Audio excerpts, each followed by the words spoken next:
I will go and ask her, your majesty, said the court jester, and he crept softly into the little girl's room.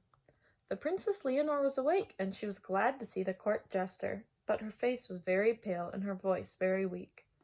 "Have you brought the moon to me?" she asked. "Not yet," said the court jester, "but I will get it for you right away." "How big do you think it is?" "It is just a little smaller than my thumbnail," she said, "for when I hold my thumbnail up at the moon, it just covers it." "And how far away is it?" asked the court jester. "It is not as high as the big tree outside my window," said the princess, "for sometimes it gets caught in the top branches." "It will be very easy to get the moon for you," said the court jester. "I will climb the tree tonight, and when it gets caught in the top branches, and bring it to you." Then he thought of something else. "What is the moon made of, princess?" he asked. "Oh," she said, "it is made of gold, of course. Silly."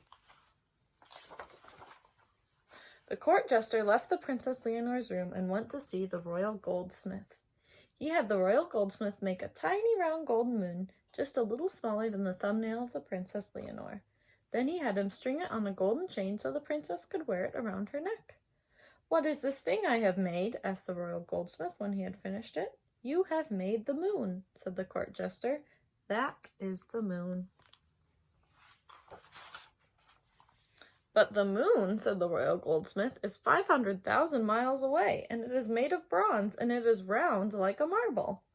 "That's what you think," said the court jester as he went away with the moon. The court jester took the moon to the Princess Leonore, and she was overjoyed. The next day she was well again, and she could get up and go out in the gardens to play. But the king's worries were not yet over. He knew that the moon would shine in the sky again that night, and he did not want the Princess Leonore to see it. If she did, she would know that the moon she wore on a chain around her neck was not the real moon. So the king sent for the Lord High Chamberlain and said, "We must keep the Princess Leonore from seeing the moon when it shines in the sky tonight. Think of something." The Lord High Chamberlain tapped his forehead with his fingers thoughtfully and said, "I know just the thing. We can make some dark glasses for the Princess Leonore. We can make them so dark that she will not be able to see anything at all through them. Then she will not be able to see the moon when it shines in the sky."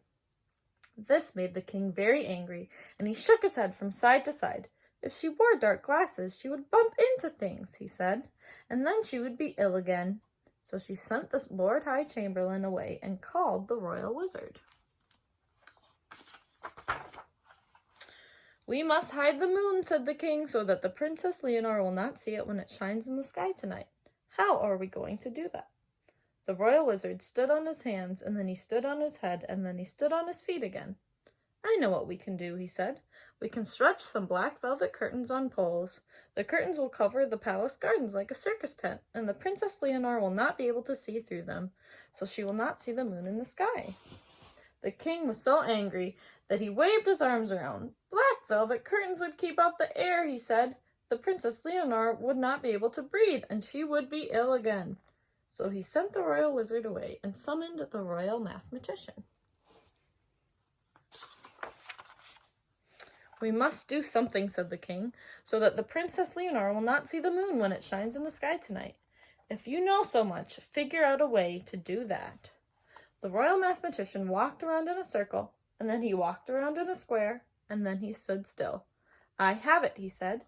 "We can set off fireworks in the gardens every night. We will make a lot of silver fountains and gold cascades, and when they go off, they will fill the sky with so many sparks that it will be as light as day, and the Princess Leonore will not be able to see the moon." The king flew into such a race that he began jumping up and down. "Fireworks would keep the Princess Leonore awake," he said. "She would not get any sleep at all, and she would be ill again." So the king sent the royal mathematician away.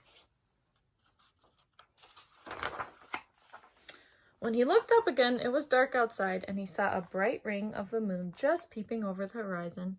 He jumped up in a great fright and rang for the court jester. The court jester came bouncing into the room and sat down at the foot of the throne. "What can I do for you, your majesty?" he asked. "Nobody can do anything for me," said the king mournfully. The moon is coming up again. It will shine into the Princess Leonore's bedroom, and she will know it is still in the sky, and that she does not wear it on a golden chain around her neck. Play me something on your lute, something very sad, for when the princess sees the moon, she will be ill again." The court jester strummed on his lute. "What do your wise men say?" he asked. "They can think of no way to hide the moon that will not make the Princess Leonore ill," said the king. The court jester played another song, very softly. "Your wise men know everything," he said, "and if they cannot hide the moon, then it cannot be hidden." The king put his head in his hands and sighed. Suddenly he jumped up from his throne and pointed to the windows. "Look," he cried, "the moon is already shining into Princess Leonore's bedroom. Who can explain how the moon can be shining in the sky when it is hanging on a golden chain around her neck?" The court jester stopped playing on his lute. "Who could explain how to get the moon when your wise men said it was too large and too far away? It was the Princess Leonore. Therefore, the Princess Leonore is wiser than your wise men and knows more about the moon than they do. So I will ask her." And before the king could stop him, the court jester slipped quietly out of the throne room and up the wide marble staircase to the Princess Leonore's bedroom. The princess was lying in bed, but she was wide awake, and she was looking out the window at the moon shining in the sky. Shining in her hand was the moon the court jester had got for her. He looked very sad, and there seemed to be tears in his eyes. "Tell me, Princess Leonore," he said mournfully, "how can the moon be shining in the sky when it is hanging on a golden chain around your neck?"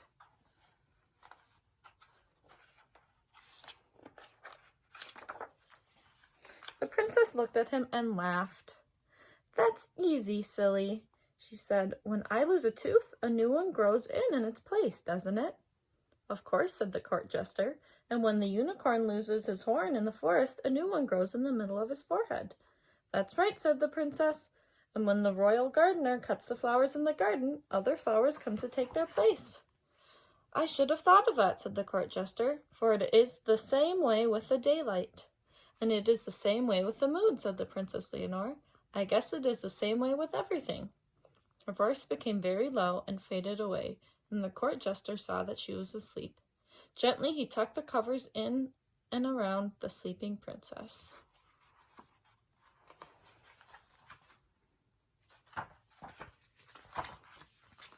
But before he left the room, he went over to the window and winked at the moon, for it seemed to the court jester that the moon had winked at him. The end. Thank you for reading with me again. I will see you soon. I miss you.